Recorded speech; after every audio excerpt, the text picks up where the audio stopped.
Sono cominciate le iniezioni per chi ha ricevuto la doppia dose del vaccino anti-Covid e rientra nella categoria degli immunocompromessi. Ma se si parte con una platea di pazienti fragili e fragilissimi, abbiamo raccolto l'opinione dei cittadini in merito alla terza dose necessaria per il completamento del ciclo vaccinale. Se fosse necessario, sì, per tutelare la mia salute e quella degli altri. Quindi reputa sia importante? Per me sì, perché è importante, diremo, poi dipende perché ognuno di noi siamo diversi e sì che bisogna capire un attimo anche per chi va bene la terza dose. Io sì, siamo favorevoli tutti e due. Al 100%. Fatti i vaccini tutti e due e adesso quando viene la dose del terzo vaccino la facciamo.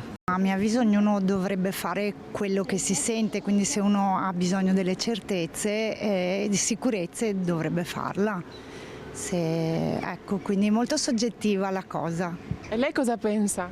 Io non sono vaccinata e non sono a favore del vaccino. Anche la quarta, anche la quinta, basta uscire fuori, non prendere delle malattie e andare avanti perché non si può. Un vaccino non si fa mai a cuor leggero, siamo comunque vaccinati, lo abbiamo fatto con tutta la convinzione del mondo e se sarà la terza dose sarà lo stesso per quanto mi riguarda. Se mi chiedono di fare la terza dose farò anche la terza dose.